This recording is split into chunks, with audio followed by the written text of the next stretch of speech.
Edwards on the drive, goes inside the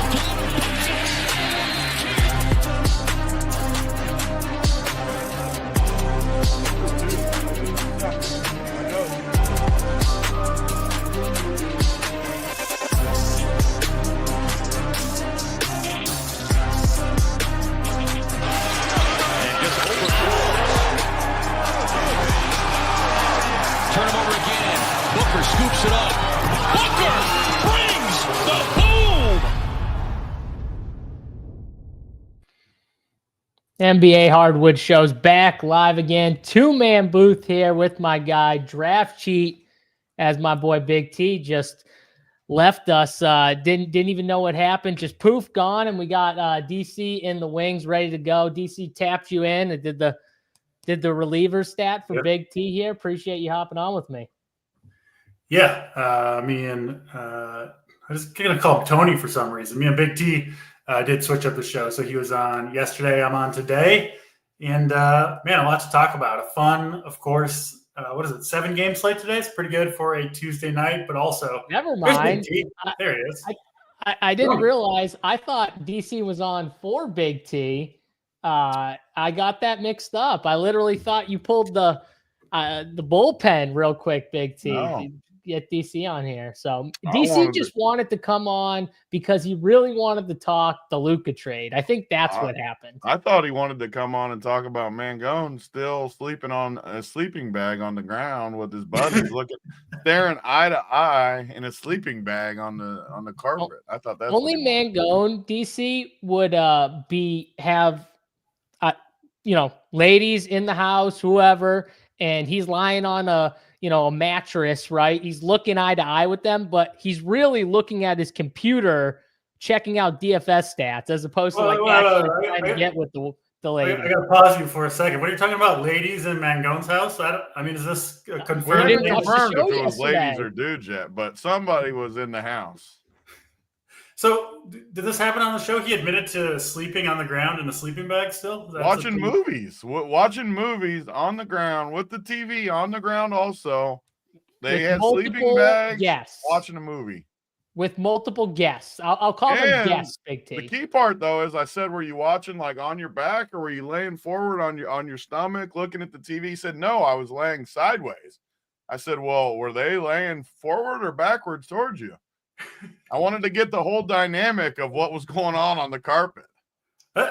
There's so much going on here. I almost don't know what questions to ask next. It's just like you could talk about this all day long. But I mean, the real question is did Mangone at the end of the day get the job done? And I think we know the answer to that question. But the chat, you guys can ask for yourself. Let's see. Tony? We should pick. We got a ton of gear to give away. I know you bought some more gear. What do we think, chat? Did Mangone get the job done? Best response, we'll give away a hat. Let's give away a hat, Big T. Best response. Yeah, we can always give away a hat. I like that. Yeah, let's go. This is good. Mangone, the true carpet muncher. I like that. I can see it. Mangone definitely could. I could see him getting the job done there. You know what I mean? That's not the full job, but I could definitely see Mangone getting that done. What do we call that? Like part-time? That's like the part-time job? Like he might even be a full-time muncher. I could see him. He's a grinder. He likes to get in there and grind. I could see him going down in there for a minute. Yeah. I was talking about the actual carpet that he's sleeping on next to the sleeping bag, but you guys took it a step further. Well, we just we changed it a little bit. So munching carpet on the carpet. I could see it happening. There's Mangone. Yeah. Look at that. I mean, could be true. I'm not denying it. It could be true. I mean, the famous Mangone place, we still need the tour. I think he does need to do like a full tour of his place at some point. Even if it's on Twitter, Mangone, just go through it. Don't change anything. Don't touch anything. Just exactly how you have it. I want to know if it's exactly how I picture it. I guarantee it's exactly how you picture it. And I think I could do it in my head exactly. He has no silverware, he confirmed, only plastic forks, no plates. I mean, it's exactly how you picture it. The office looks exactly like you see it. Everything's just sitting in the corner along the wall. He's got one chair. Like, we need it. It's like MTV Cribs, though. We need to get an actual aerobics in the living. And by the way, no chance that the TV's on the wall yet. We're talking potentially months for the TV. If ever. I'll say this. I don't think Mangone will do that himself. I think he'll need a friend to come over and like push him to do it. Mangone seems like that type of person to me. You guys definitely all have someone like this in your lives who like doesn't do anything themselves and like needs someone else to like help them do something. Like Mangone is definitely that type of person. No way he's putting that TV up himself. I'm calling it. No chance. Zero chance.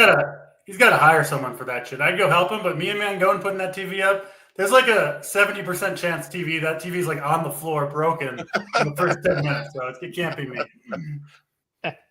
Oh, only thing on Mangone's wall is what Picasso? What Picasso?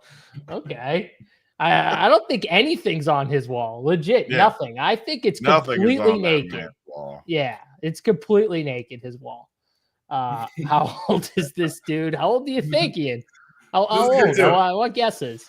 Older or younger than well, I think DC's age might get mixed up a little bit. DC, do people even know how old you are? Like, I feel like that's an easy one, but we think he's older or younger than DC. 39, Big T, you're right in that range too, right? Close to it. Yeah. All right, older or younger than me? That'll be the real question. And actually, I don't know if I'm 100% on. I think I know the answer to this question, but I'm not 100%. I honestly don't know the answer to you two. You two are got to be close. So this is what makes it hard is we are close, but I'm pretty sure I know the answer, and it's very slight. I'm pretty sure too. But older or younger than me, I'm gonna pick someone for a hat. Someone who guesses it. What I think is right. I hope he's younger. I hope he's younger for Mangone's sake. All right, Corey was the first one. He said older by a year. I think he is older by an exact year. Mangone, are you 34 years old? He's seriously 34? I think he's a year older than me. Mangone's got to be younger than 34. I got under. Can I win a hat? I got under on 34. You think he's younger than me? I definitely got under on 34.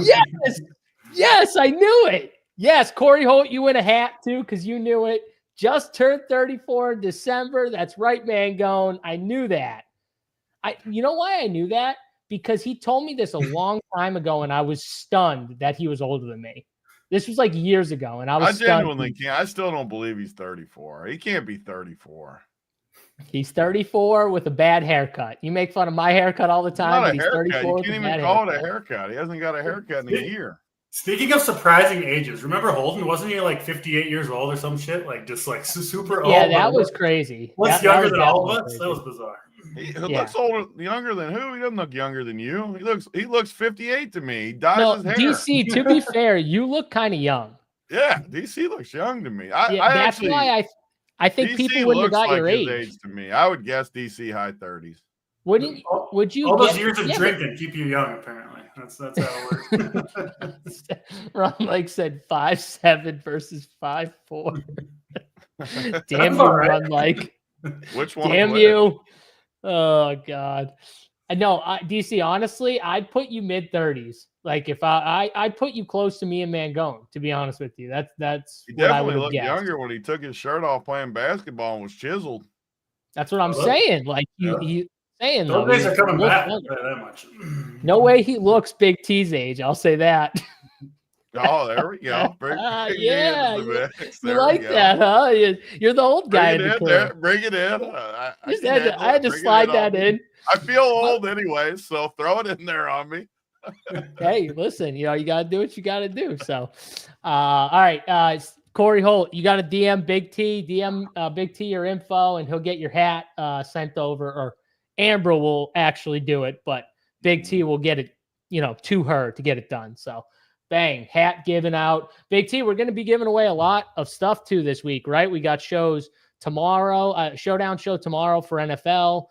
Rubio, DC will be on that show, and they'll go through with SaberSim the showdown first look kind of thing, talk about, showdown and Super Bowl winners, maybe some bets that they like for the Super Bowl. And then Thursday, we'll have another show, Showdown Kings with JBC, Bryce, and Wiley. And then Friday, me and Big T will do our Print Factory show powered by Gambly, and we'll take you guys through a lot of the props and everything like that using Gambly, which Tony can elaborate on a little bit for people who don't know what Gambly is. But it's a pretty cool app that people can check out, right, Big T? Yeah, especially this week where everyone wants to bet on props and find the best prices on different stuff. But yeah, we'll go through it. And what's funner than going through and betting a bunch of props on Super Bowl Sunday? Even like the Super Bowl parties people go to and stuff. I've seen like sheets and stuff where like maybe you have to pick a bunch of over and unders for the Super Bowl party. You can pull up Gambly, see like kind of the prices of stuff, and you can even just type it in, which works. So, like, I don't know, whatever it is, Patrick Mahomes rushing yards under, type it in there, boom, get the price back. Maybe you get a little edge in a Super Bowl party. It's always fun to beat your buddies up and stuff like that. So, it's going to be a fun week for Super Bowl week for sure. One really fun and profitable way to use Gambly is most people who have access, obviously, to sports betting accounts get boosts from DraftKings or FanDuel or whatever book you have. And take that boost, whether it's 25, 33%, 50%, that boost is enough to turn, an unprofitable bet into a profitable one in most cases. But if you use Gambly and search for the bet type that you've got the boost for, make sure you get the best number on, whatever site it's at. And you can really tilt the odds in your favor. It's helped me really make use of those boosts from the sports book. So if you put it to use, free resource, and it can be a really quick way to make some easy money. And maybe we'll do something like that on the show and show people exactly how to use Gambly. So that will be on Friday. All three shows, though, are going to be at 3 p.m. Eastern time on this channel. So if you're into the Super Bowl winners, showdown content for DFS, for DraftKings, check out those shows. That'll be tomorrow, Thursday, and Friday, all at 3 p.m. Eastern time. And we'll be doing some giveaways too. And not just gear. We'll be doing some different giveaways. So check those shows out. And hopefully you guys enjoy that. But we do have hoops to talk. We can't just talk about Mangone's closet apartment or what he's got in his walls for the entire show. We got to actually talk some hoops at some time. Travis Mangone, I think you will be on Sunday, but that's not confirmed yet because I got to find a crew for you. So I haven't messaged you. Where is our resident Chiefs blowhard, Mr. Andrew Peterson? That's who I was gonna call. Yeah, I was gonna call him, and people need him to go on there and give all the Chiefs takes. I was going to call him and our government agent himself, JT Hayes, to see if we could get a three-man crew on for Sunday. So don't worry, Mangone. I didn't ignore you. I just haven't figured it out fully yet. So, bam, AP says he's in. So that's one. I got to get JT. So he's probably way too busy to watch the show, and everything. So he's probably got a suit on right now with ties. He's doing some government stuff. So he'll get back to me, when he's ready. At a time of choosing of his own. But guys, Draft Cheat, I know before Big T came on here, you were ready to talk about the Luka trade because you haven't gotten to talk about it yet. And I haven't gotten to either. I think Big T was on yesterday, so he probably got to talk about it a little bit. But talk about it here. We got a few minutes. I mean, talk about the shock. Everyone was shocked, everything like that. But what did you instantly, what did you think when you heard this trade? At the first moment I saw it, right? I can't remember which account tweeted it first. I think I saw it from Underdog first because you get the notifications. I wasn't on my phone. I went back to my phone, checked notifications, and it's like Luka and the trade is up there. And my first instinct is, no way did this happen. Underdog got hacked or whatever it is. It's a joke tweet, something like that. Once it, over the next hour, once it became clear that this trade did indeed happen, to me, it never made any sense basketball wise, right? If you just take everything out of it and it just makes no sense to trade Luka at the age he is for Anthony Davis where these franchises are makes zero sense whatsoever, right? So those are kind of my first two reactions, I guess. And then since then, it's been trying to figure out, I'm not like spending all day on this rabbit hole, but what happened here? What's going on? And so I posted one of my leading theory right now. I posted in Discord. I know you were in there at the time, JSU. Where like I believe you. I believe it 100% too. But say it for the people. Yeah, what I think happened. So the Mavericks' new owners, the people that got the franchise from Mark Cuban, have close ties to Las Vegas. Investing in the casinos, stuff like that. And so there's been thought that the league, NBA, obviously wants a team in Las Vegas, right? I mean, it's just a cash cow. You see it with the Raiders, who absolutely suck and have one of the highest ticket prices in all of the NFL. And obviously the rise of gambling over the last decade or so has made putting a team into, and legalization of gambling has made putting a team, NBA team into Vegas make more and more sense. So if you put that on the table, you add in the ties to the Mavs owners have to Las Vegas. And then you look in what's been another big story over the last year, 5 years, the declining ratings of the NBA, right? It does seem like they're in some trouble. All the players sitting, all that stuff. One thing that could turn that around is revitalizing the LA Lakers franchise, right? And so you get a situation here. Maybe you get a handshake deal from Adam Silver, the Mavs owners. Trade Luka to the Lakers, right? Don't do a public auction. Don't see what you can get. Trade him to the Lakers. We'll save their franchise. We'll give them the league's potential biggest star for the next decade. And in return, Mavs owners, what you really want is to move your team to Vegas. We'll make sure that happens. In addition, trading Luka is like the best way to have an excuse to move the Mavs when the whole fan base turns on the team and they're no longer wanted in Dallas, which is going to happen. How could you even be a Mavs fan in Dallas at this point? So I think, honestly, I'm not really a conspiracy person, but I think this one has some legs. And well, you put your tinfoil hat on, and I'm going to put my tinfoil hat on with you a little bit because that seems very plausible is all I will say. But you want to know how I found out, DC? I actually found out from this guy. You guys know him as Big T. I know him as Anthony Wayne Niehaus. Sent me a text. This text was at 2 a.m. This text was at 2 a.m, right? Yeah. So I get this text at 3 a.m, right? He sent it to me at 2. And it was his tweet. He sent me his link to his tweet that went viral. And literally, this is his tweet. If you didn't see it, you should go check it out at Big T44. But it just says, imagine the phone call. Mavs, we want AD. Lakers, not available. Mavs, for Luka. Lakers, AD will be there in the morning. That's it. That's the tweet. I read that tweet, and I go, shut the fuck up. And I just went back. I just put my head back down and went back to bed. Like it was just a complete joke of a tweet. Oh, you didn't know till the morning. No, I didn't click it. I didn't click it to go to Twitter. You didn't read the best part where I said, you're going to love this in the morning when you find out, or whatever I said. No, I didn't read that. So then I go back to bed. I get up at like 6 a.m. like I normally do. And, I go downstairs and I start to scroll Twitter. And all of a sudden, I see Big T's tweet has like 5 billion likes. I'm like, what the hell? What is this bullshit? Why did he get 5,000 likes for this tweet? Then I realized it's a real tweet. Like, it really happened. I couldn't believe it. I was like, are you fucking kidding me right now? That was real. When I read it at 3 a.m, I thought it was just a joke. Like, I laughed like, oh, that's a joke. It was not a joke. It was real. And I fully believe it sets up multiple things, not just the Lakers being good, not just the ratings from sucking.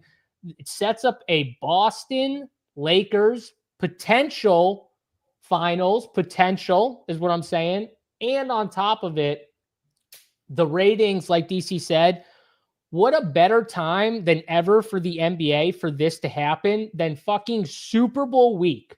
So instead of us going into Super Bowl week just talking about the Super Bowl nonstop, everyone's been talking about this Luka trade for multiple days. It's genius. If there was any type of setup with this thing for the NBA, it's absolute genius on the eve of Super Bowl week.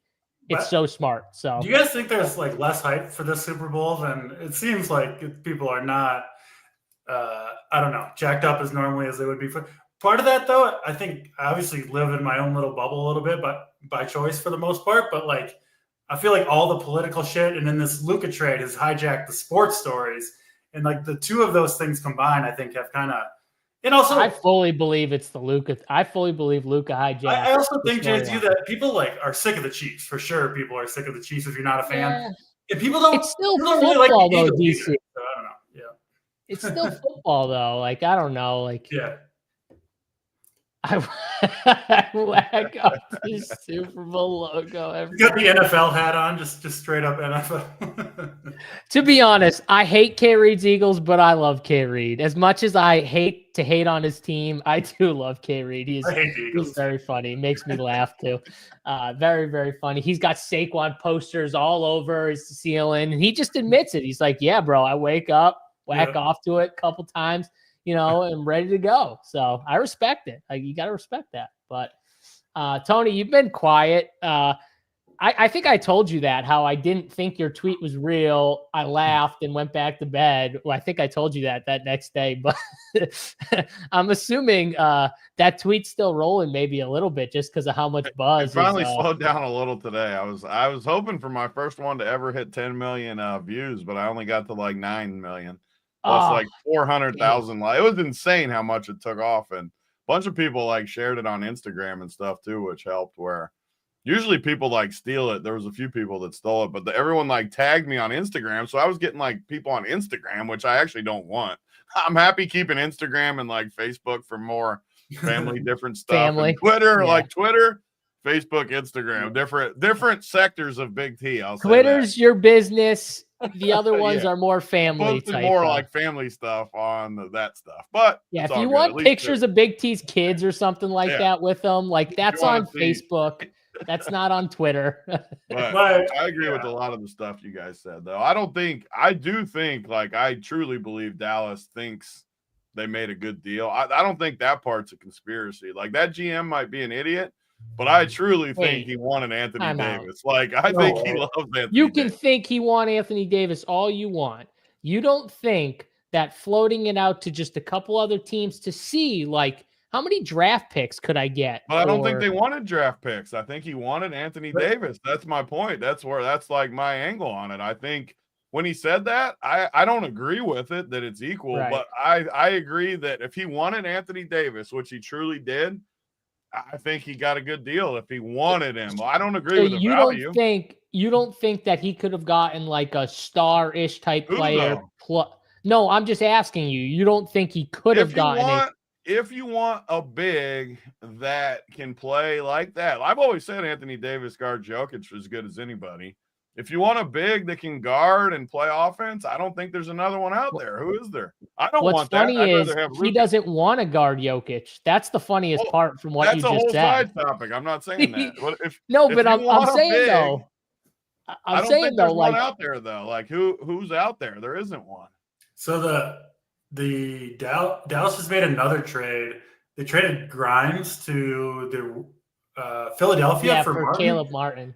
And they sent a pick. So a bad trade for Dallas if you just look at it that way. But I saw if they go get Jimmy Butler, then if that happens somehow, then Big T is right. Then they were just trying to go up and win a championship. The problem is, though, I think Jimmy's been declining a bunch. They said that Jimmy's had multiple chances to get traded from multiple teams. Jimmy's a moron. I'm so tired of hearing about Jimmy. Jimmy, I can't stand him either. And then they floated that thing out about him like possibly coming back to Miami, like he's fully ready, he's healthy.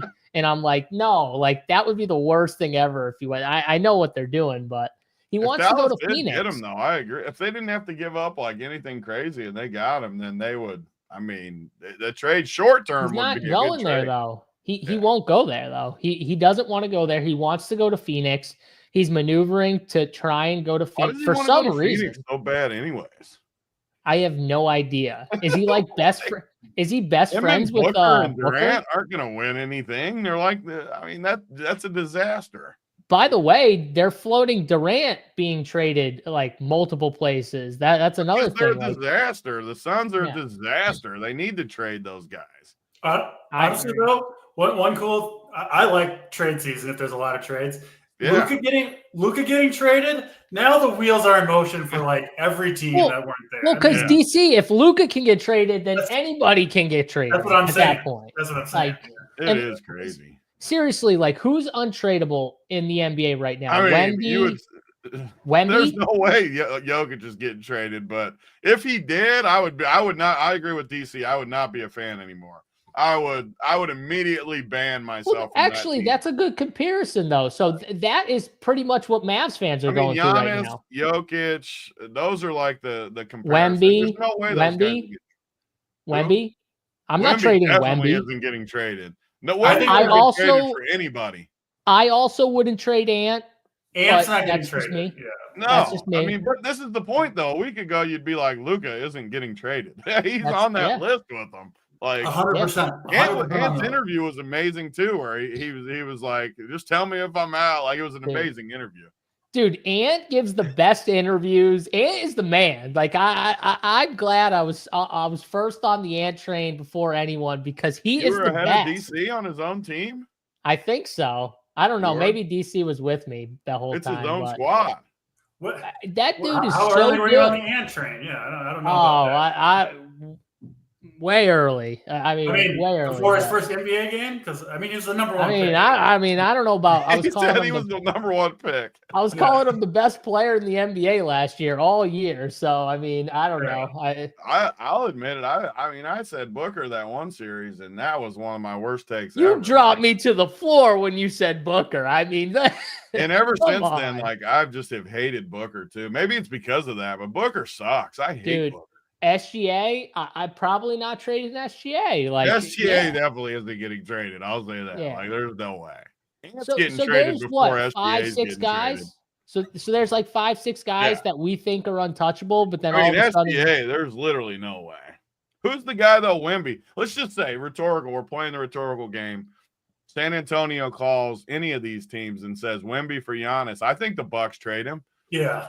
They better. If I'm the Bucks, I think even SGA, they probably say it. The only guy that I'm not confident, I don't think Denver would give up Jokic for Wemby, but I'm pretty confident in the rest. You don't think Denver would think about it for Wemby? I think Jokic, and I always say this, and you guys make fun. I just think he's so far and away the best guy that it's not even close to me. But they also know that he doesn't love basketball as much. How many years down the line is true. he? I just don't.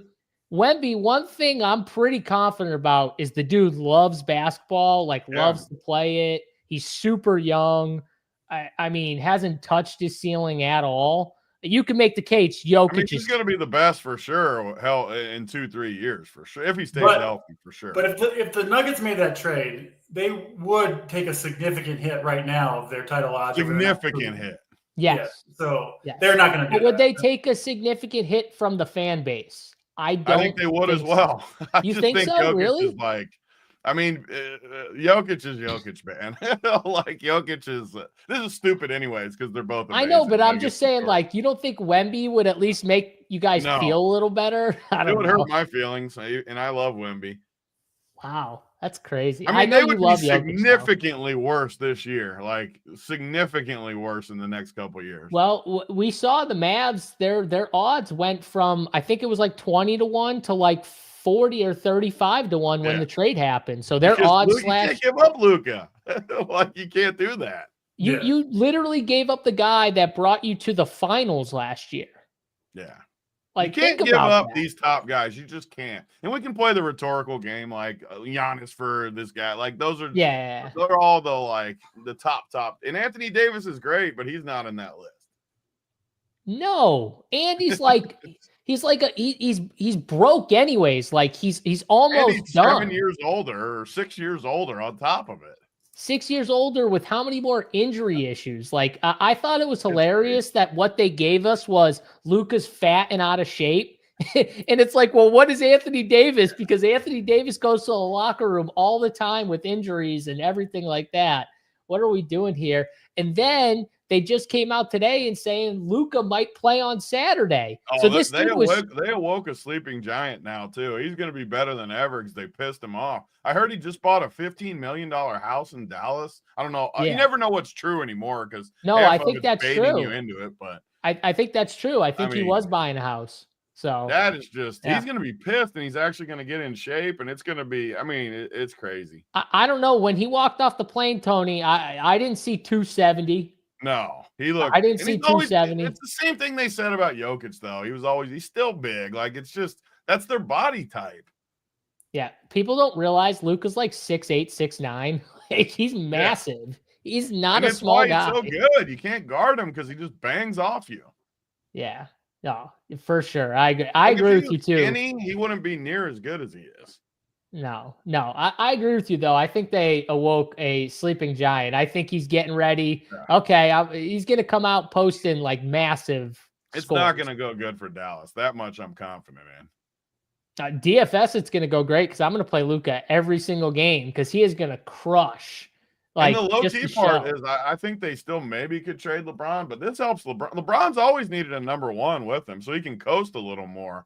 AD didn't give him that. Luka definitely gives him that. I do not believe LeBron didn't know anything about this trade. Oh, he knew it for sure. He's that part. They said that they started conversations like 3 or 4 weeks ago. You think they didn't tell LeBron? On the conspiracy part of that one. Like, he definitely, he's not going to admit it because they're buddies. Like, if we trade JSU from Run Pure, I'm not going to admit I knew it.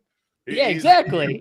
Exactly. You're gonna be like, JSU, bro. I had no fucking idea that. Be like, Wally wanted JSU out of there, not me. Yeah, exactly. If we trade Mangone, I'll take credit for that. Yeah, I'll take credit for that too.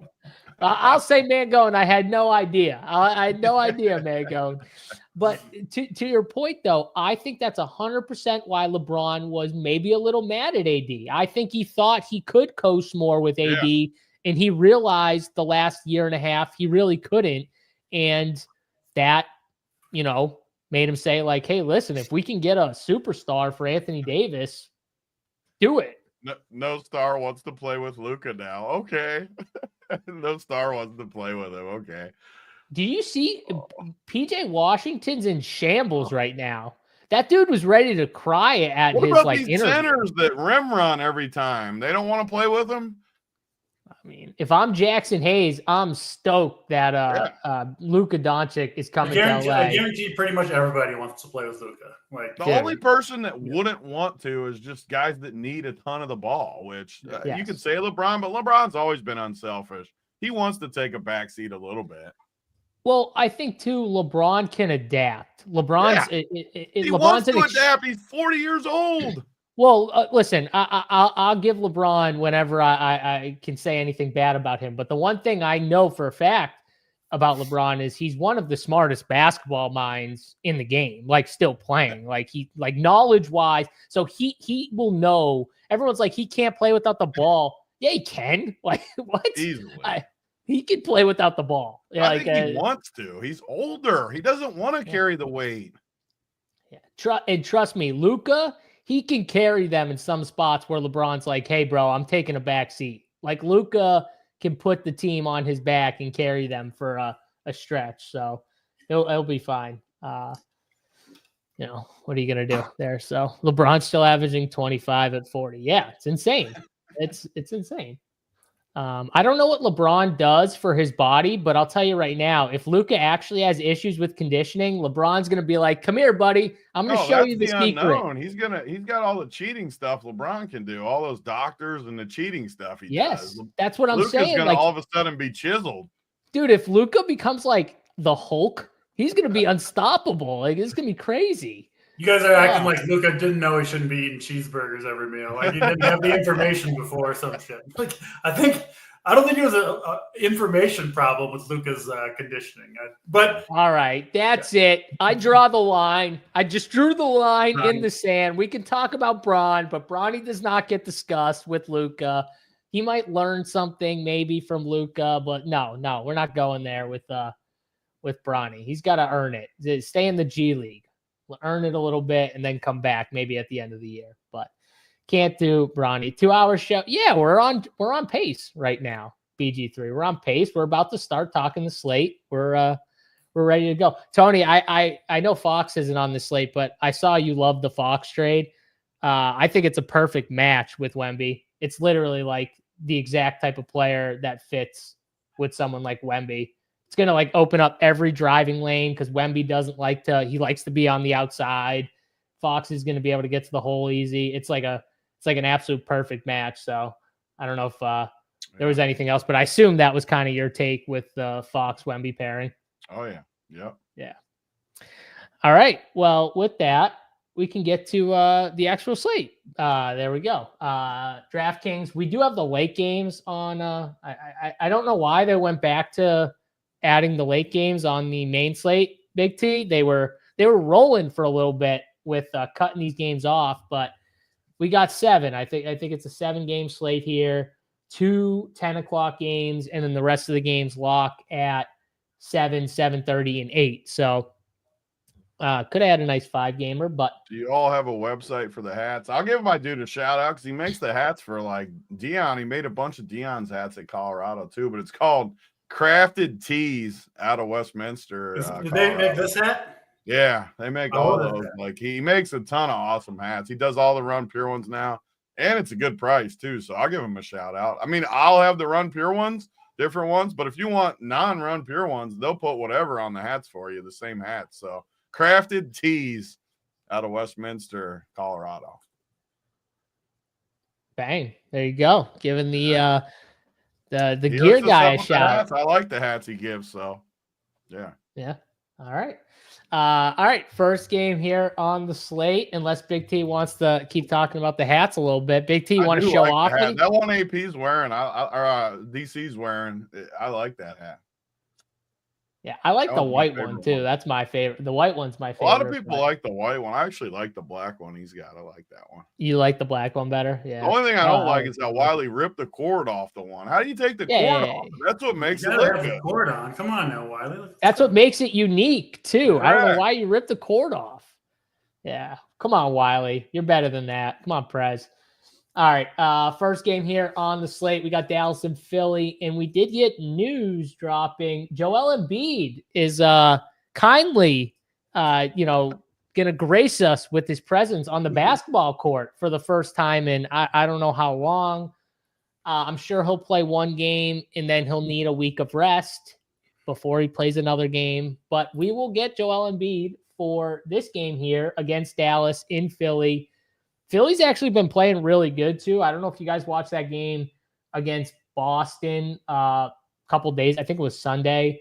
This game, they lost to Boston, but man, they were winning that entire game. They were actually owning Boston too through like the third quarter. And then I don't know what really happened, but like a switch flipped with Boston, and Jason Tatum and Jaylen Brown, like they must have gotten mad or something because they just like absolutely took over. They pretty much stayed in from the third quarter in through the fourth and pretty much played the whole second half of the game and just dominated, and they ended up winning. But Philadelphia's had a pretty good stretch of games without Joel Embiid just recently.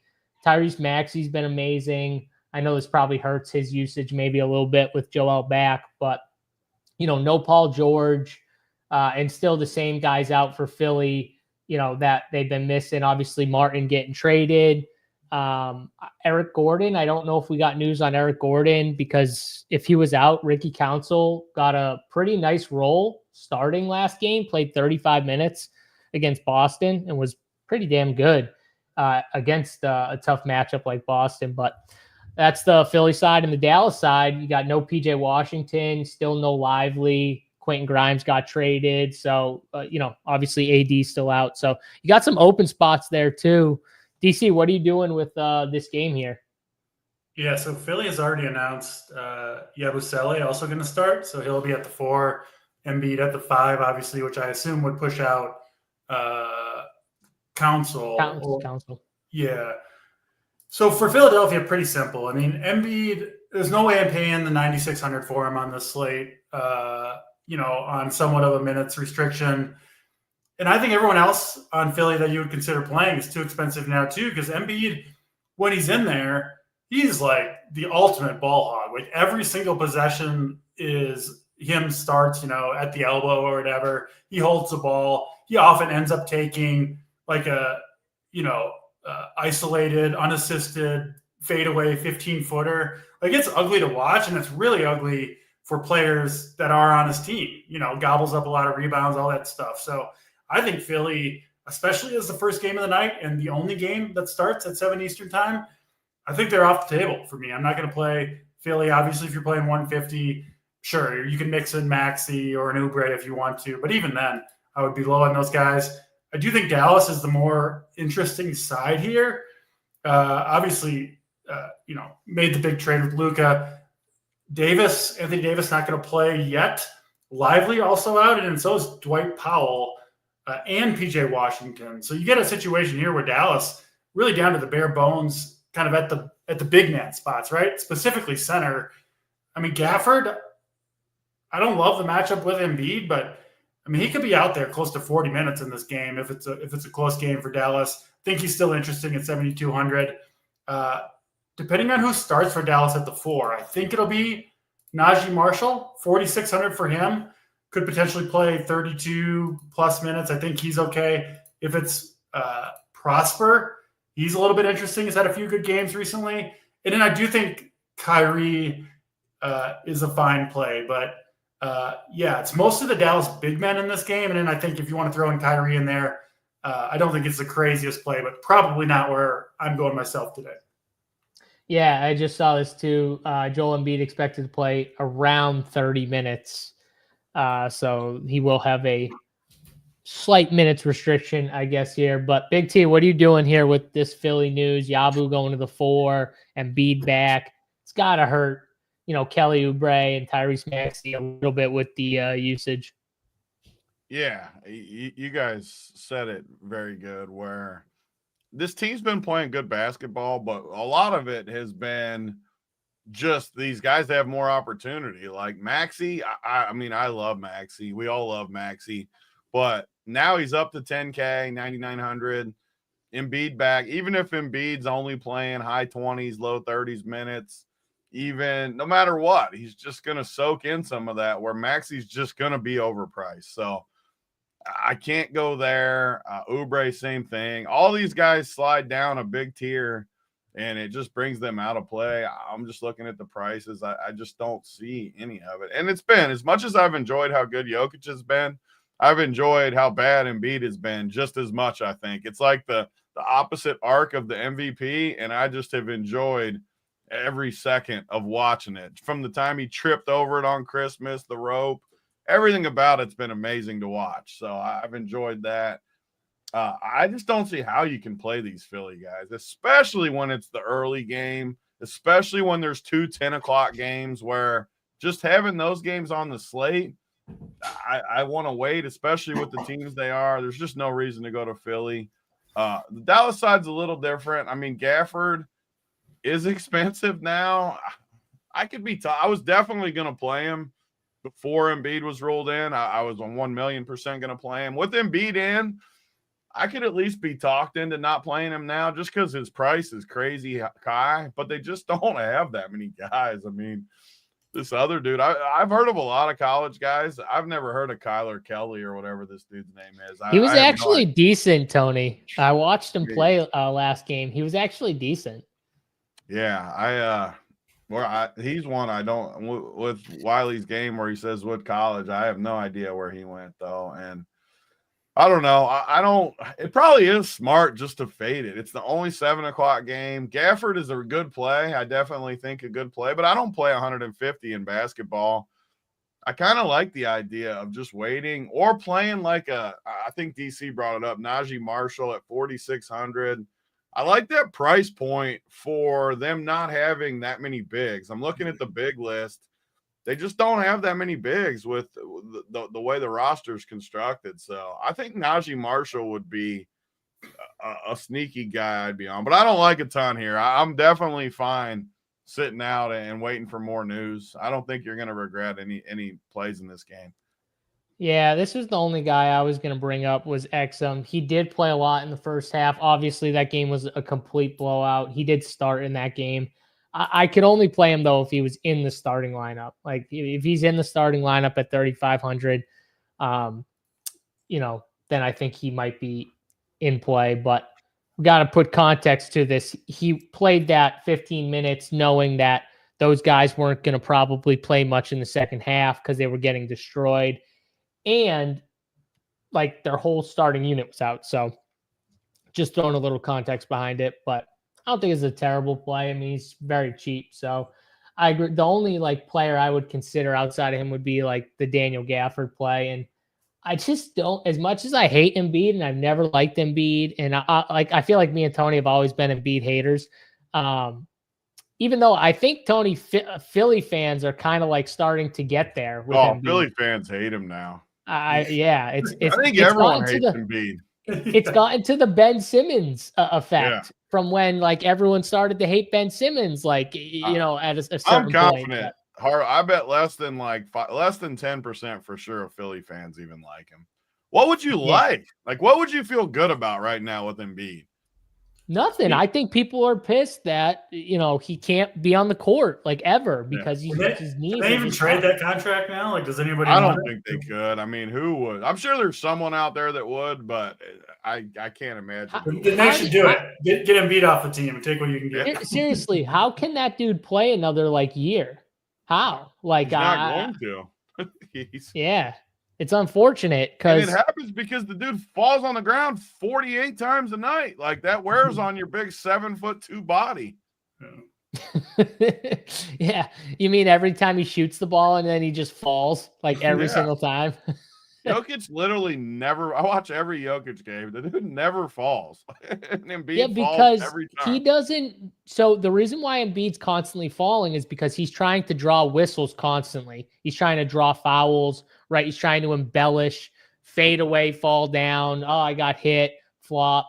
Jokic never does that because Jokic doesn't embellish. Jokic doesn't flop very much. Jokic doesn't try and draw foul calls. That's why you cry about Jokic never getting a good whistle.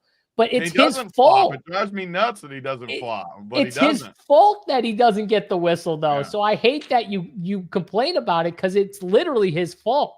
He could get a good whistle if he wanted to. He refuses. The thing is, if you're trying, I don't think you can really have it both ways. Like, you're either trying not to fall over, right, and stay strong. And if in the back of your mind is always, I got to draw a foul, you're not going to play as hard through like Jokic does, right? Because you know he's trying to stay. I think it's kind of hard to have both ways. When he plays, I guarantee you, he's focused on making the shot, where Embiid is more focused sometimes on getting the foul, on getting that whistle. And there's a difference in mindset for those two guys. And I think that's a reason you hate Embiid. So I feel like you would actually hate if Jokic did this all the time, Tony. It is partly why I love Jokic. Like, you never watch Jokic, and this always just turns into a Jokic slob fest. But you're never watching him.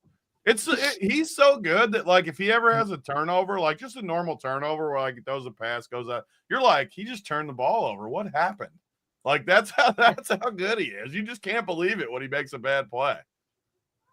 Oh God, Embiid just rolls on. See, this is why I hate Embiid.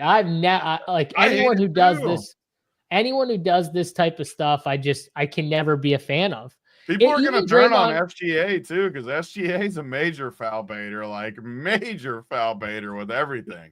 Even Draymond Green, I've gotten to hate him too, because he's kind of the same way. Like at first I liked that he played hard and stuff, but it's the same thing with him. He's constantly complaining, crying to the refs, and eventually it just gets tired and old and stuff like that. Yeah. So I can't stand all that stuff. But yeah, first game, I feel like we're all kind of same, where we're kind of lower in general on game one. Let's get to game two, which we saw, I think just 2 games ago here, a couple days ago, Brooklyn versus Houston. I watched this whole game, so I got some thoughts on it. But we've got Şengün back for Houston here, so that's at least a big add. Still no Fred VanVleet for Houston. No Tari Eason, and also Jabari Smith still out as well. I don't know if Jock Landale, who was questionable last game, I don't know if they are official on him being in or out, but it really doesn't matter as much with Şengün in. Houston down some bodies though, against the Brooklyn team who, I mean, they're still tanking. You watch these guys rotations and stuff. It's the funniest thing. Like D'Angelo Russell goes out and he's just crushing when he's on the floor. And then team will just take him out and sit him for like 10 minutes straight, not put him back in. Like they do not want this dude on the floor because, man, when he's on the floor, he looks really, really good with this team. Almost too good in some ways. So the Nets are a kind of tough team to back right now with all their guys like not getting full run. They're not playing Nick Claxton full run. He's getting like 25 to 28 minutes, which is kind of annoying. Jalen Wilson is one of the only guys getting like 30 plus minutes, which is nice. Keon Johnson's been up and down, but he's hit the 30 mark twice in a row. So, Brooklyn, I don't really love a lot of, but the Houston side, Amen's coming off a triple-double.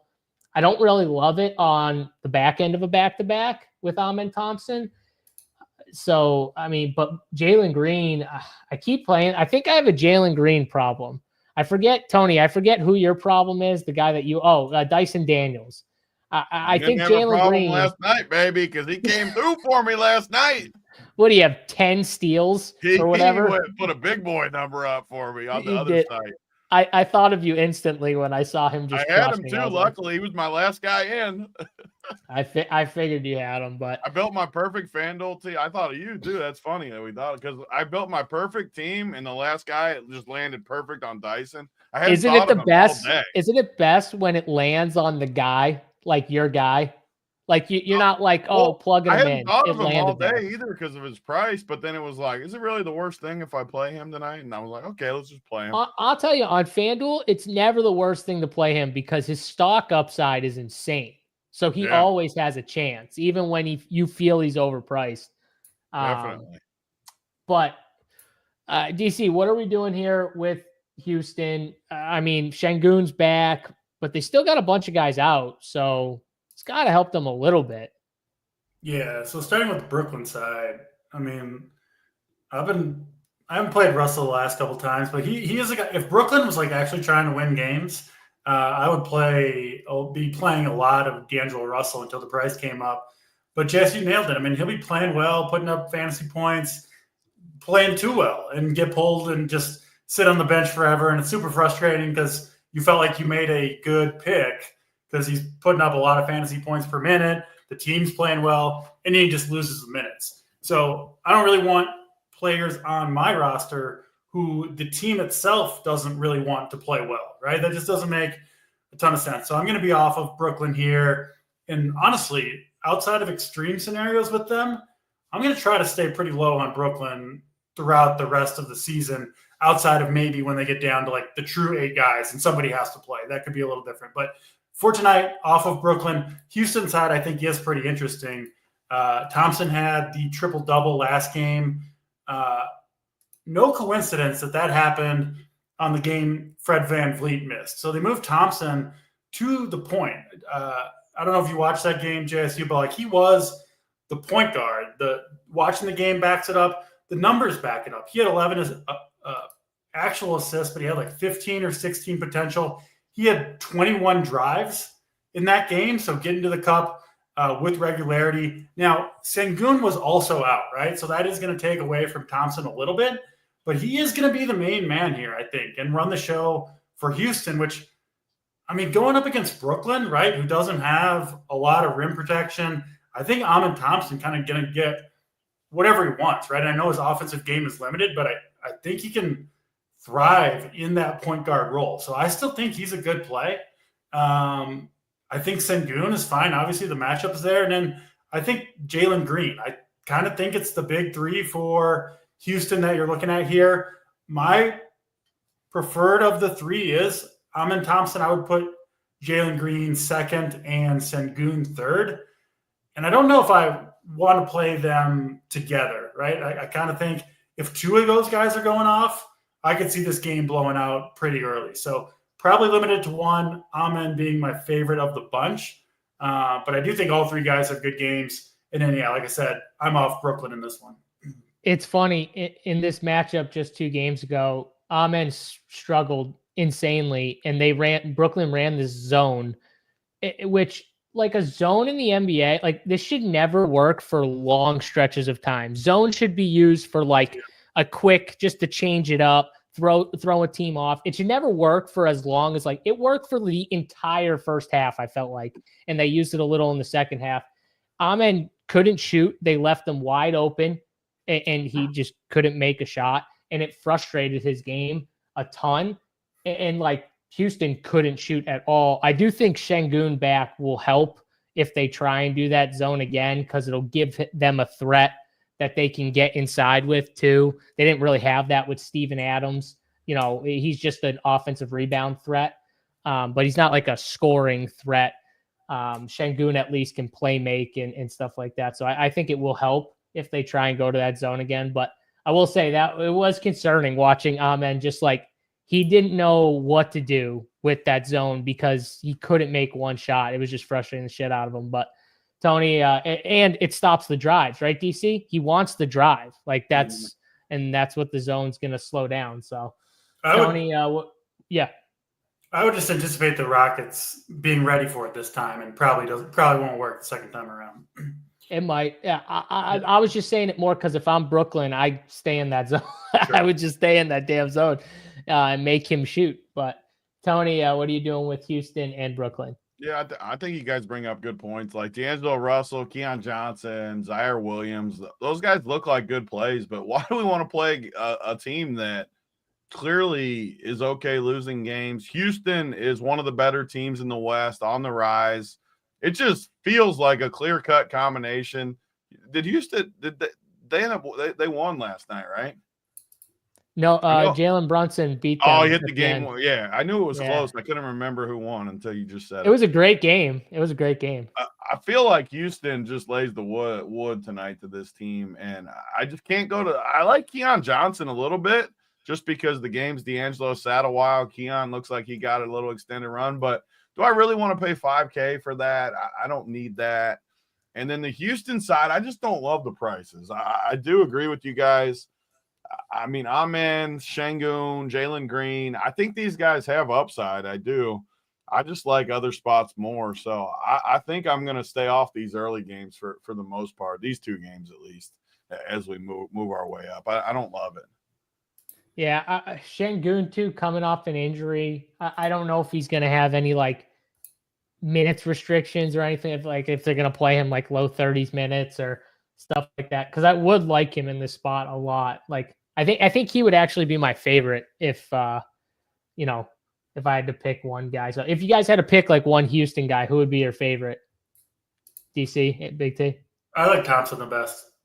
Thompson. I would play him too, just because I've seen it. I've seen the upside. I love how he looks. I can't play Şengün. I don't love him off the injury. I can always play Jalen Green. I would play Jalen or Amen, but I'd choose Amen. I'm with DC.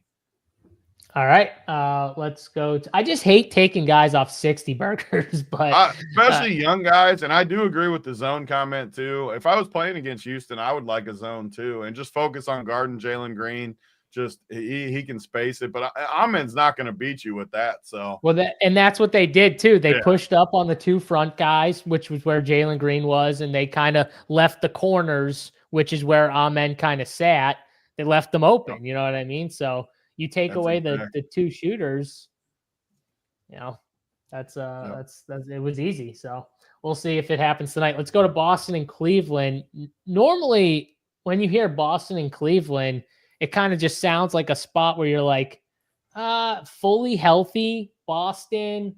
And then you got Cleveland, who is pretty healthy as well. I mean, they're missing a couple guys like Dean Wade and Okoro, but no one big, you know what I mean? They got LeVert back. So pretty healthy for the most part. And the reason why I say it is like, normally these are teams that I kind of stay away from, but I do think Cleveland's one of the teams that in specific situations are going to push their best players a little bit more, and in specific situations are going to pull them back.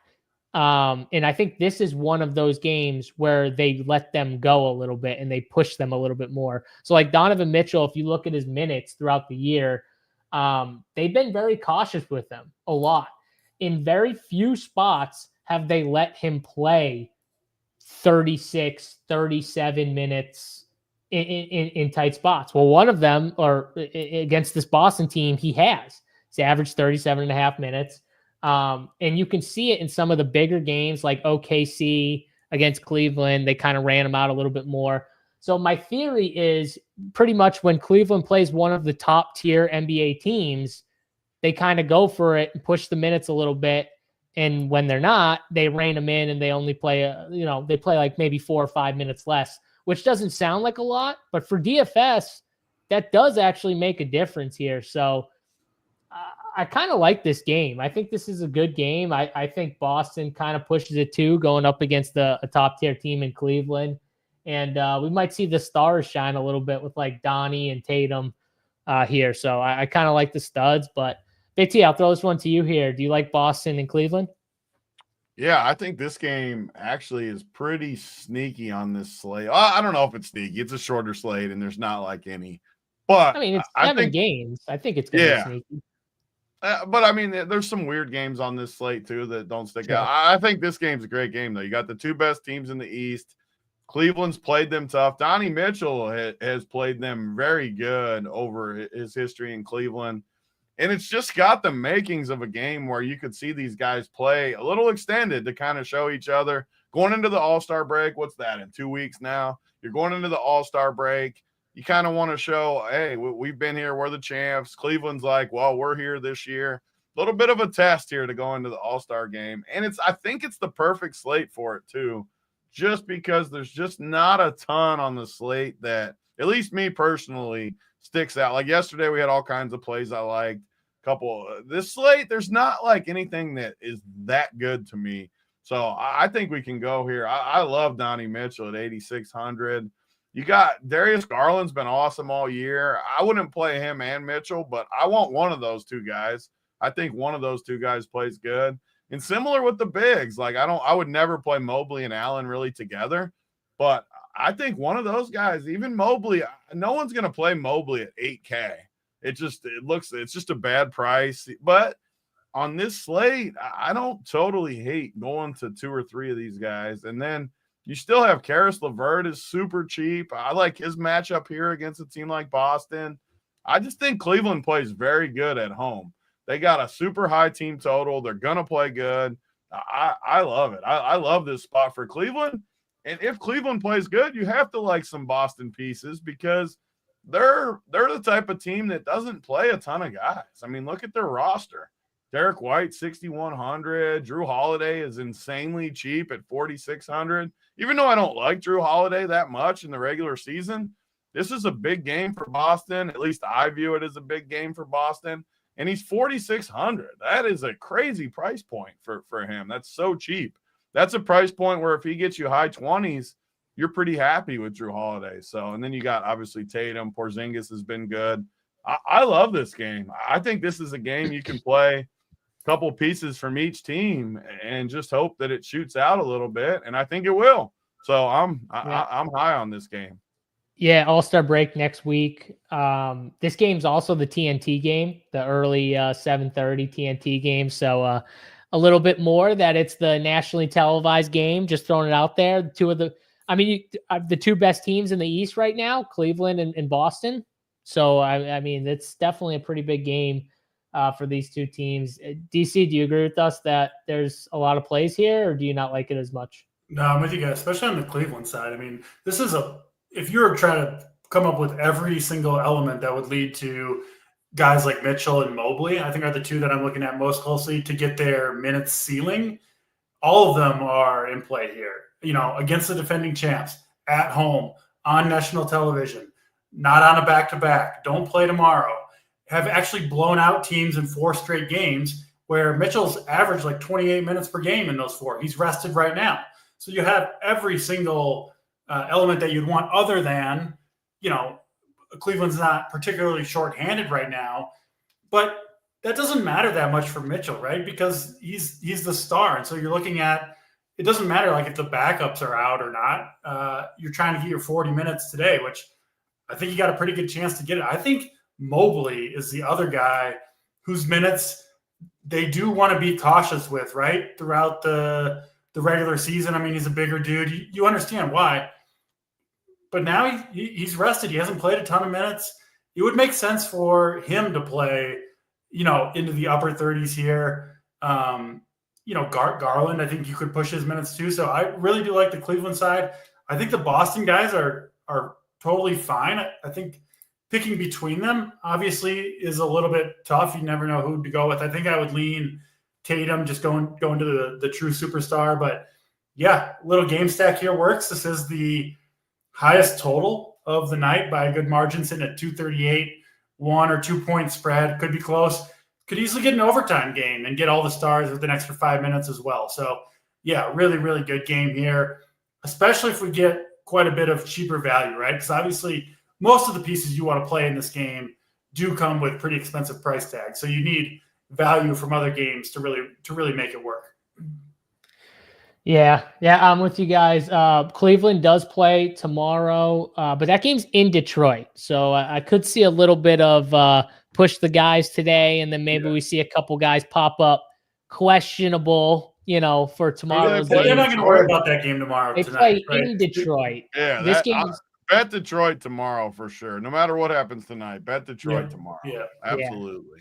Yeah. They play in Detroit tomorrow. They're in Cleveland tonight at home against Boston. Then they go to Detroit tomorrow. So I could see a, push the guys today. Sit them. Boston doesn't play until Thursday. So Boston, they're good to go. And I think we see a lot of minutes.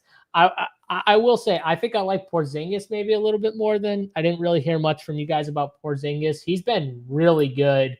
The one thing that stinks about Porzingis is he's the one starter. Tony brought up the starters and the minutes. He's like the one starter. I feel like what you kind of see with the minutes is what you're going to get in terms of I think he's going to play 30 to 32 minutes. He doesn't really play many more minutes than that. Whereas Tatum, Brown, Derek White, those guys could play 35 minutes. They could play 40. And it wouldn't shock me, whereas Porzingis probably won't play, the 40 minutes. But he's been really, really good. Just watching his last few games, 60, 45, 42, and he was in foul trouble against Philly. So, yeah, I like this spot a lot. DC, I'm starting to hear my echo come back. Just throwing that out there. So I don't get why it all happens all of a sudden, but yeah.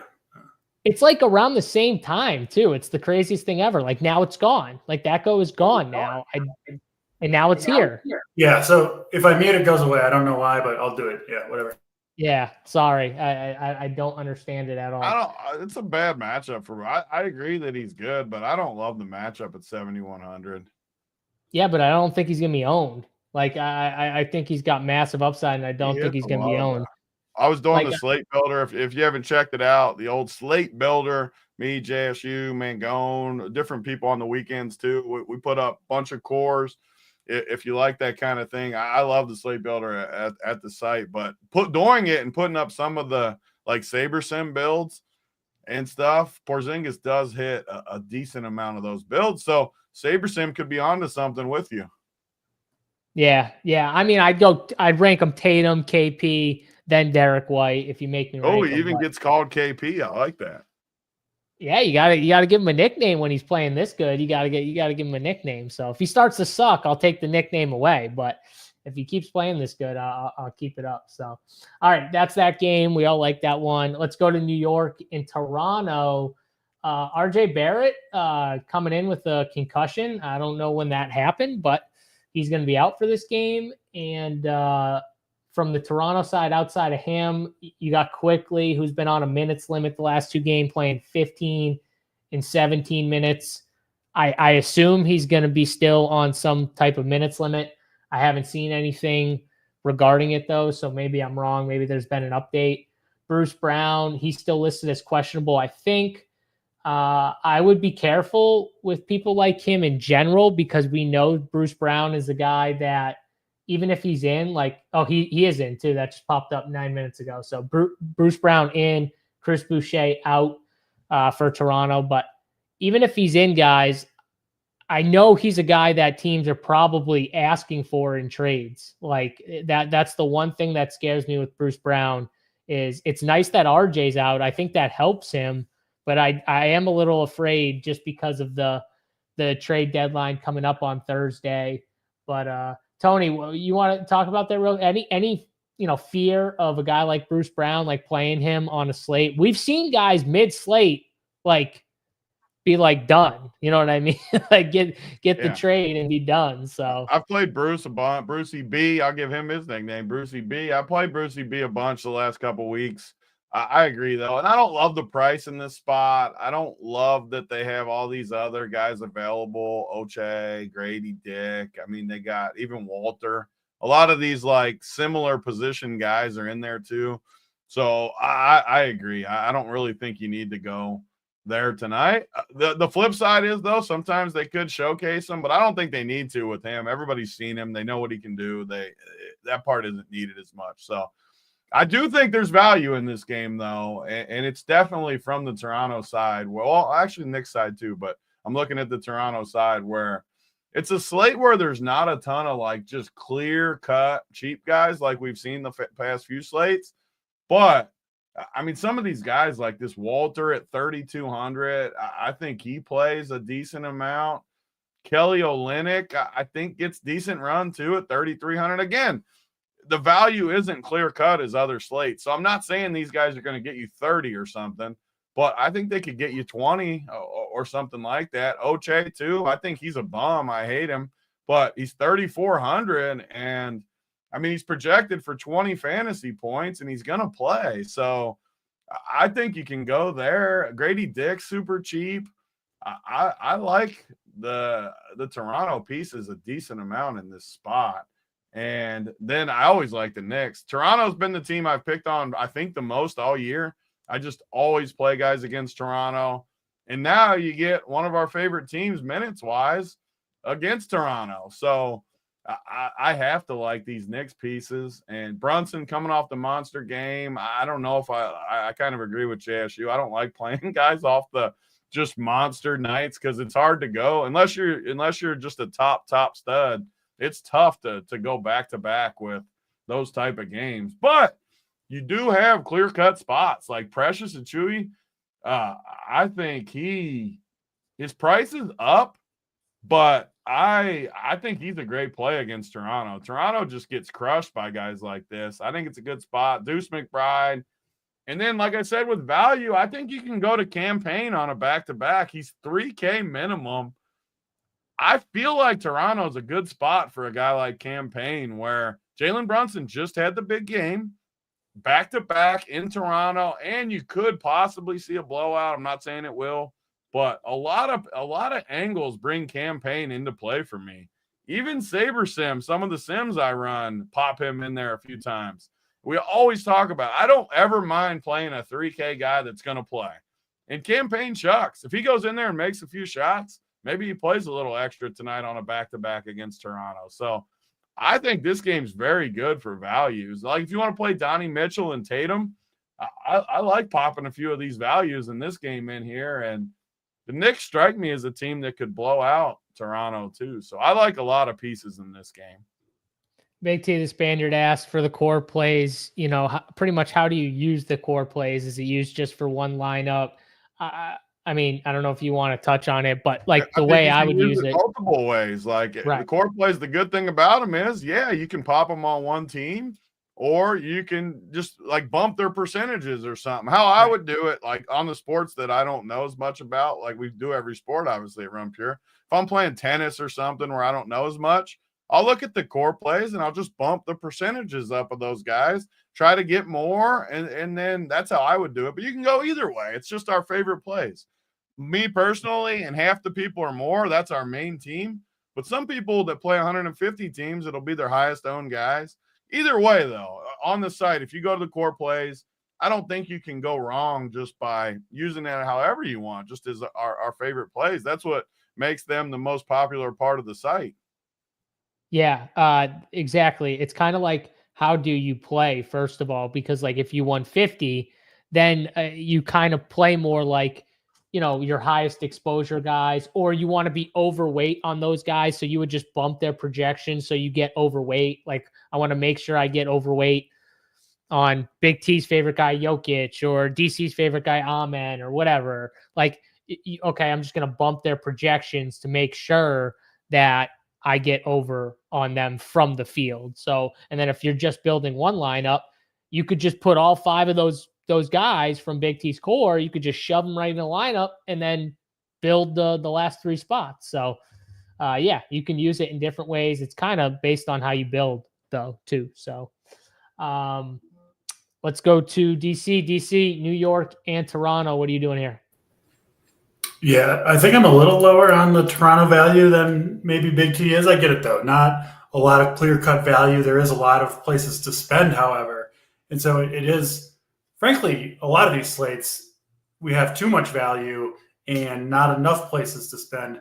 At least right now, value looks a little bit limited and plenty of places to spend, of course. So, yeah, I get it. Like, to me, guys like, Agbaji and Kelly Olynyk, yeah, if no other value emerges, sure.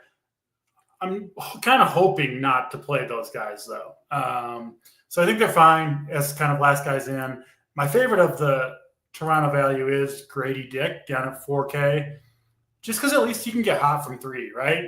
Like he can start pouring it in and maybe makes 5 or 6 threes, puts up 35 fantasy points. I feel like his upside is a little bit higher. So he is my favorite on Toronto. I don't think I'm paying for 9K for Barnes, though, even with Barrett out, with Quickly back, right? Whose minutes we do expect to rise slowly. So I'm mostly off Toronto. I think the value would be where I would go, if anywhere. And then, yeah, New York does look good. I mean, they always look good. The guys play 40 minutes a night. Good matchup here. I think you got to consider all these guys. Josh Hart, nightly triple-double threat, especially with OG out right now. You could play him. I don't want to play multiple together, but Towns, Hart, Brunson, I think are all good plays. And then I do think right now McBride is a really, really good value.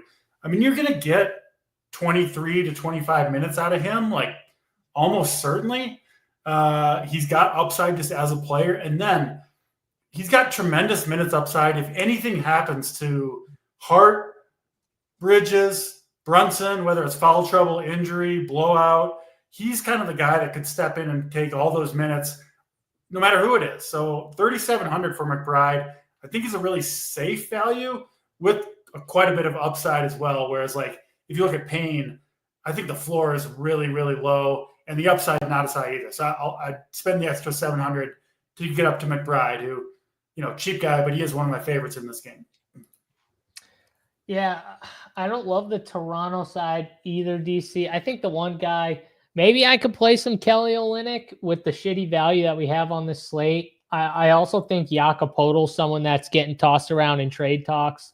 I saw the Lakers were kind of seeing if he was available. So he's another guy, like, who knows? Maybe his minutes get cut down, like even just a few. Maybe he goes from playing 31, 32 to playing like 28. Maybe Kelly Olynyk catches a few more minutes. So yeah, Olynyk's almost positive too. He's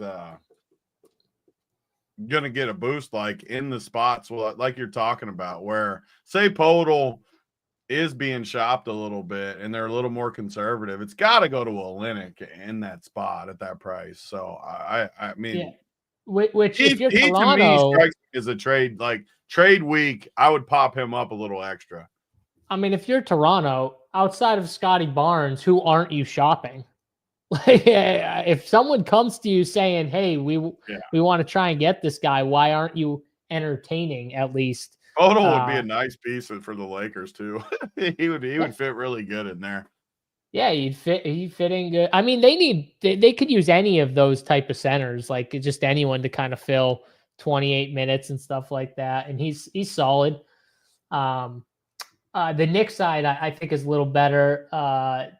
Towns definitely, Brunson's night was last night. I could see Towns smashing in this spot. I'm with DC, though, on Hart.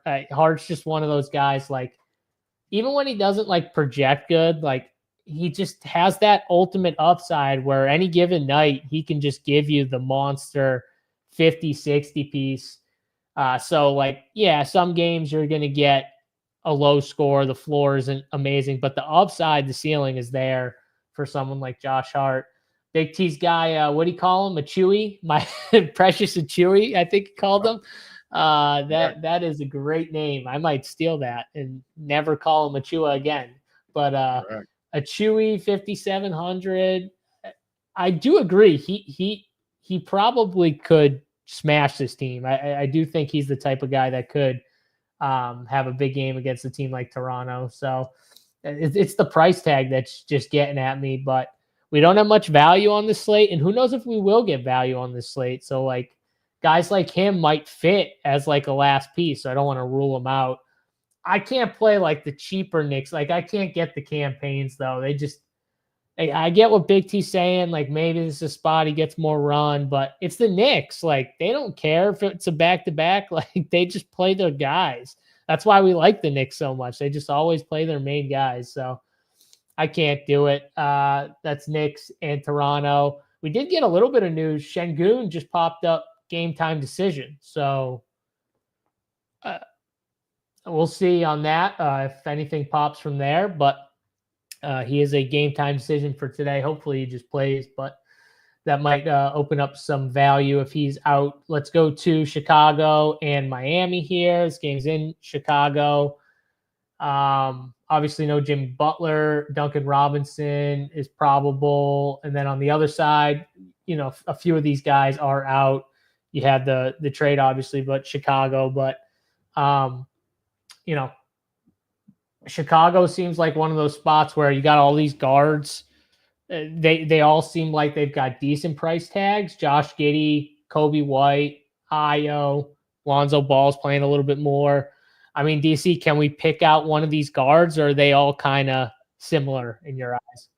I do like Chicago just starting four guards and a center is what they do, right? They've started Giddey, Lonzo, Ayo, Kobe White. Like all those guys are kind of lead ball handling type guards, and then obviously Vucevic. So weird lineup for Chicago, even with Levine. I mean, Levine is arguably one of those players as well, but he's obviously no longer there. So yeah, I think the Chicago guys, you know, all four of their guards, assuming they all start, make for some pretty good plays. Horton Tucker also ruled out for this game. They're not going to have Trey Jones or Kevin Huerter yet. Their return obviously from the Kings. So yeah, I think Chicago makes a lot of sense. It's hard to know which one it's going to be on any given night. I always gravitate a little bit toward Josh Giddey, who I think has the most upside of the bunch, but I think you could play any of them. Again, I wouldn't play anyone coming off the bench from Chicago. But yeah, those guys are all reasonable plays. Vucevic, I think, is fine here if you want to go in that direction. And then Miami's interesting too. Obviously, Jimmy Butler still out. I assume he's not going to play again for the Heat, but we'll see. Regardless, he's out here. Tyler Hero, we've seen some big games out of him. And a perfect matchup, right? Against Chicago, doesn't play much defense, plays pretty fast. I do like Hero a little bit. And then, again, on a slate lacking in value, I think Terry Rozier makes a lot of sense. He's played 33 minutes in each of the last two games, 35-plus fantasy points in both of those. And Chicago, we know, is going to have a ton of guards out there, like minimum 3 on the court pretty much at all times. You would think that would open up minutes for Rozier on the other side, right? Because he can match up with any of those guys defensively. So it would make sense for Miami to play a little bit smaller as well. Maybe Rozier gets those mid-30s minutes, which if he does, I think he's a pretty strong play at 4,600. So I do like him for value, especially with kind of the lack of value on the slate in general. Yeah, all that makes sense. I do think it's funny that Terry Rozier has gone over his points prop the last couple games. So he's been showing out. He's been showing out, trying to get over those points the last few games. But I don't mind the call. 4,600, good matchup. Value's not great. You know, he can get you 30, 35. I mean, that's pretty good at 4,600. So, Tony, what are you doing here with all these guards from Chicago? Obviously, Drew says Vooch is another guy you got to be careful of on the trading block. But what are you doing here with Chicago and Miami? God, I hate the freaking Bulls. I hate how they play, but I do like that they play 4 guards. The funny thing about the Bulls, I think I was talking to JSU. I can't remember one of the shows I was talking about it, but this Buzelis dude, this young dude from the Bulls, is the guy that caught my eye. He looks so good to me in that Nuggets game. And then I've watched him the last couple games too. And he's only 4K. He doesn't play a ton of minutes. But like you said, with these guards, I think they got to get him more run, especially as a young guy. And he's like my sneaky play of the night at 4K. I actually like him against this Miami matchup and forward. So every play I like somehow tonight is guards. I just feel like I like all guards. So I need some forwards, especially value. And this Buzelis dude sticks out to me at 4K. On a slate where we don't have a ton of value, if he gets me like 25 or something, I feel pretty good about it at forward. So I like him. I'm okay with the guards. I'm not saying I don't hate it, but the one I like the most actually is Lonzo. I kind of like how he's looked too at 5K. But Miami side, I like a lot more. I agree with Rozier. Again, though, it's just guards. Like, I want to play Donnie Mitchell. I struggle with guards, which to play. So do I want to use Rozier? I do agree, though. He's looked good. He's got different things going on where I think he wants to play well. Bam. I don't usually like Bam, but I think this is a pretty good slate, again, because of forward and against Chicago. Like, who's going to guard Bam? Not that he's some offensive, wizard, but there's still just there's no resistance on the other side. So I have to think Bam plays pretty good, and Jovic and Hero. So I think this side is very good. I think Jovic is a sneaky, really good play tonight. For the same reasons I talked about Buzelis, I think Jovic, they just don't have any resistance for Chicago. I think Jovic is a very good play tonight. So I'm pretty high on this game. Yeah, I like these bigs. I like the bigs. I love Bam. Bam's going to who's going to guard Bam? Okay. Like, who's going to guard him? You're going to double him? Are you going to double Bam? You're going to leave shooters like Duncan Robinson, Terry Rozier, Tyler Hero. You're going to just leave them? I don't know what you're going to do to guard this team. Khalil Ware is a beast. Jovic. I love Jovic. Like, Jovic is one of my favorite young guys in the league right now. He's so good, and he's one of those guys that can play almost any position on the floor, which makes him so valuable because he can bring the ball up, and he's a big dude, and he can shoot threes. He can go inside if he needs to, post up. He can do all that stuff. He's just the perfect type of player in this type of NBA now, where everyone's switching everything and everything. You can get any matchup you want. And I think he's extremely valuable. That's why I'm happy that Jimmy's just get Jimmy out of there. I'm so happy that they're going to let these guys like Ware and Jovic get run and play a lot more, because Jimmy in there would just affect their minutes. But yeah, I think Bam's probably the best play. But Ware, Jovic, Rozier, all in play for me.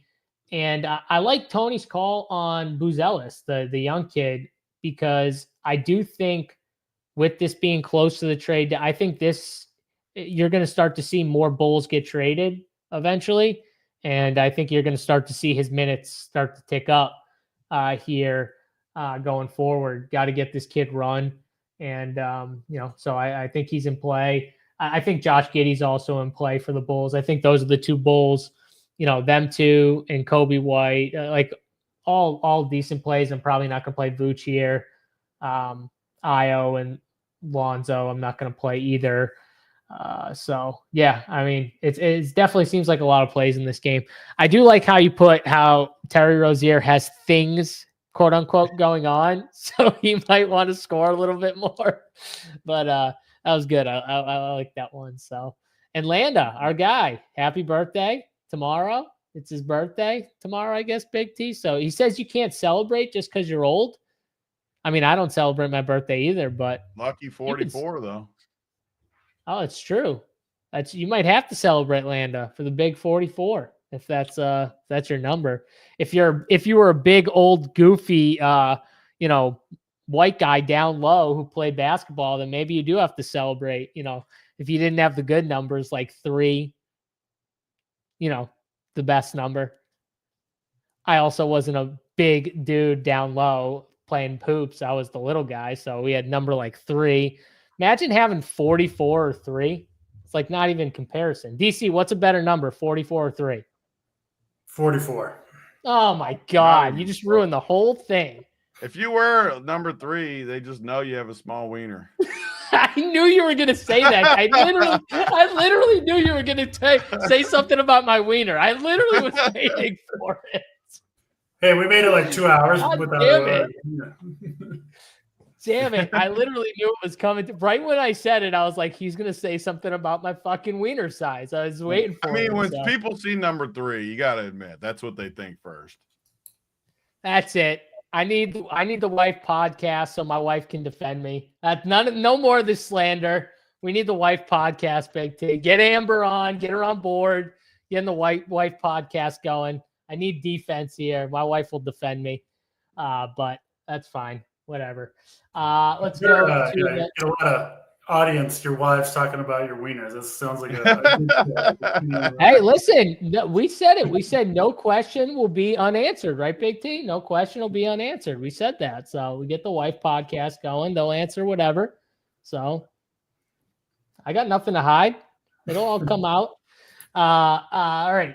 Next game on the slate here, the 10 o'clock games, the games I wish we didn't have to talk about because they shouldn't be on the damn slate. The Clippers and the Lakers here. No Luka, obviously. LeBron James, he's always probable and he always plays. So hopefully, I don't know why. Why on DraftKings is he probable, but he's like questionable? Do you guys notice that? Like when you click on the DK player at the top of his like points per game, it always says questionable, but he's probable. Do you guys notice that with LeBron? Like every time? Nope. It always gets me too. I always see probable, but then I see questionable. Don't use the DK player game logs for your. No, but don't you whenever I talk about, I always click on the guy's name. Like I always click on it, and I always see questionable. It's a habit of mine. Like there are better sources out there, JSU, than the DK app.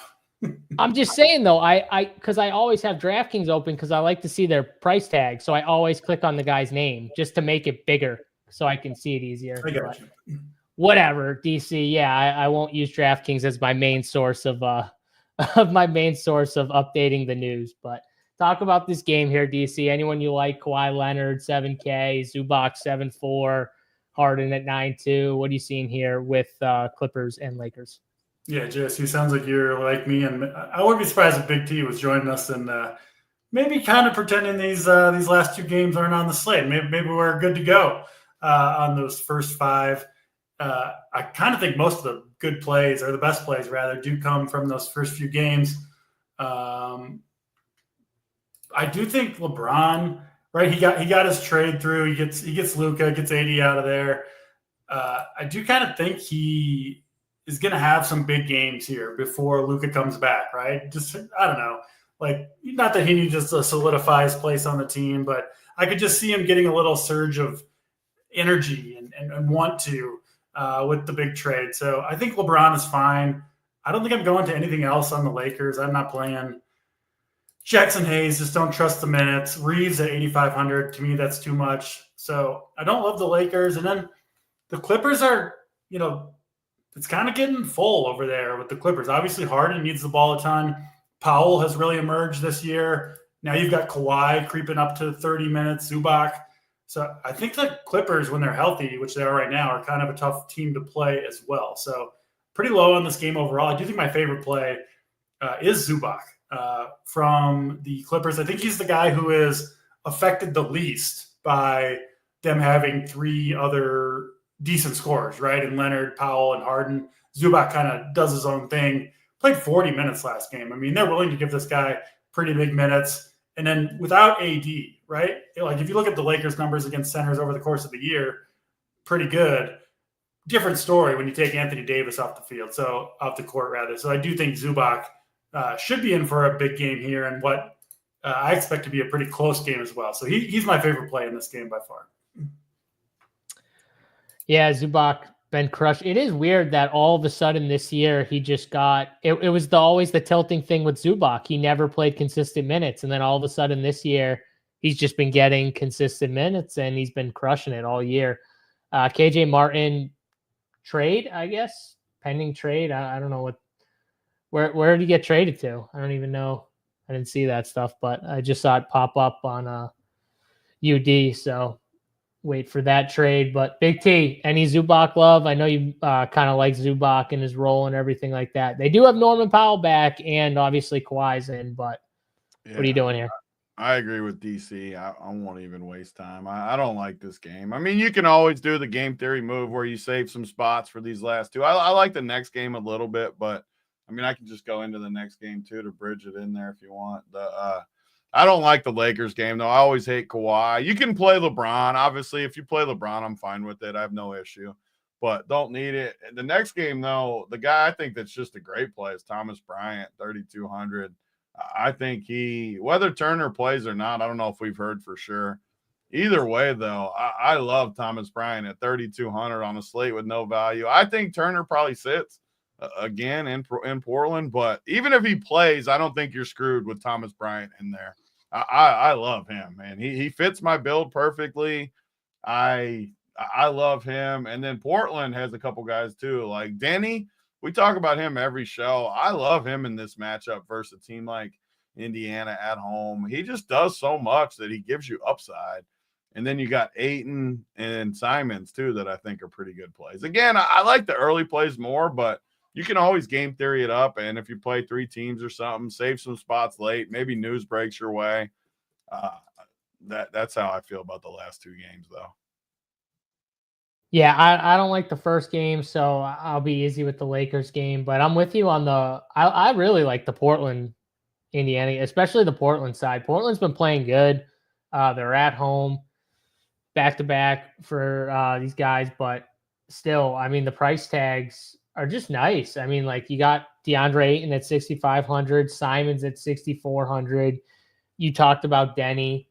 I mean, like all those guys are in play. I think I'd rank them, Ayton, Simons, Denny, but I really like them. And then on the Indiana side, I kind of agree with you on Thomas Bryant. I feel like Miles Turner doesn't play. Regardless, we're not going to get that news close. It helps though, because if he was officially out, I think Thomas Bryant would be. He'd be like 50% owned. Yeah, exactly. If we somehow get in a way, if we somehow get past that 8 o'clock window without news, like he's going to be 20% owned instead of 60 or 50 or whatever it would be. On this slate, Tony, it might even be more because of how little value there is. He's not going to get to 20 if there's no news because the projection's not good enough. Yeah. Well, so if we get lucky, I think he's an even better play if there's no news. On a slate with no value, he's going to crush versus Portland. I mean, unless somehow Turner plays, then he wouldn't be as good. But still, he's not going to kill you at that price.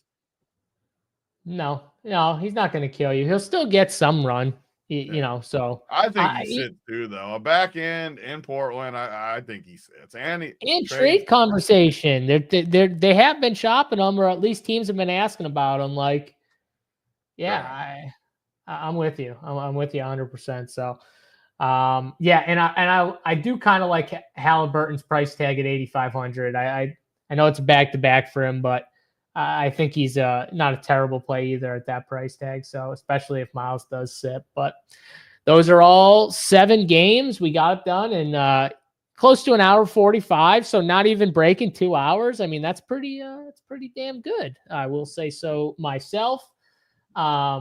Looking for news here. We'll get the plays of the day and then we'll get out of here. Just a reminder, RPS15 is the promo code still. If you want to come hang out with us in the Discord, ask your questions up to lock. Any news breaks, obviously, we'll be updating in there. You can join us. RPS15 is the promo code for 15% off monthly or weekly payment. You guys can check us out. And we do have single sport packages as well. So if you just want hoops or the golf, you can sign up for any one of those single sports and come hang out with us in the Discord. But Just looking at it right now, Kevin Huerter, Zach Collins, Trey Jones won't make Bulls debut until Saturday. Okay, so those guys are definitely out now for the Bulls. You don't have to worry about them, which is good because some of those guys might cut in to some playing time a little bit. So that is as good, at least for this game. But all right, boys, let's get plays of the day in here, and then we'll get out of here and update our cores and get in the Discord. DC, play of the day. Yeah, we talked about the Cleveland-Boston game. Could be even better than I think people are anticipating. In my opinion, the Cleveland Stars are being underprojected, mostly due to the minutes. I think we'll see more minutes than usual for guys like Donovan Mitchell, but it is the other guy I think will benefit from extra minutes, Mr. Evan Mobley. Hasn't played a ton of minutes recently due to blowouts. He had, I think, an illness or a little injury, but should be good to go here. I think the matchup's fine for him. Should be close and should be low owned as well. So Evan Mobley going to put up a big game for the Cavs. All right, Evan Mobley, Big T, got a little workbench play for the people. I have a feeling I know who you're going with, but you can give it for the people. I can't pick my boy Jokic tonight, so I got to go with his Serbian brethren, Nikola Jovic, baby. I love him tonight. Oh God, I knew you were going to say him too. I was literally waiting. I literally love him. He's one of my favorite plays I've had in a while. This matchup's so good for him, and he's cheap. He is. No, he's very cheap. So the minutes aren't consistent with him, which sucks. Like I wish he would get like 35 a night, but that's what makes it fun. And you might catch a good run here and there to get him up. But yeah, I was going back on a few guys. I wasn't going to pick the Serbian brother of Nikola Jokic. I'm going to go to the Cleveland game though, just because it is my favorite game. And I'm going to go with the combo here. I think that Donnie Mitch and Kristaps Porzingis, I think both those guys put on a little show, and we get a nice big fantasy outcome from both those guys though. I think it's a close game. I think it's a great game on TNT, and I think the stars show out. I think JT crushes. I think KP crushes. I think all these guys. That's why I like DC's call on Evan Mobley. But I think Donnie Mitch is he just, for whatever reason, he does good against Boston. Like against a team that you would think like Boston's a team where he might struggle a little bit more, but he's been so good, and he always has that like switch. He's like one of those guys, like when he plays against these top tier teams and stuff, like big games. He can just flip that switch, and the big game hunter in him comes out a little bit. And I think we see it here on national TV. So Donnie Mitch, love him today. Hope you guys enjoyed this show. We'll be back same time, same place tomorrow. Don't forget, we're doing giveaways. The NFL show will be at 3 p.m. Eastern time tomorrow. Those guys talking showdown betting for the Super Bowl, and they'll be doing giveaways. And then, of course, this show for NBA, same time, 4:45 Eastern time tomorrow. We'll see you guys then. Good luck in your DFS contest for Big T, for DC, and myself, JSU. Good luck in your contest. We're out.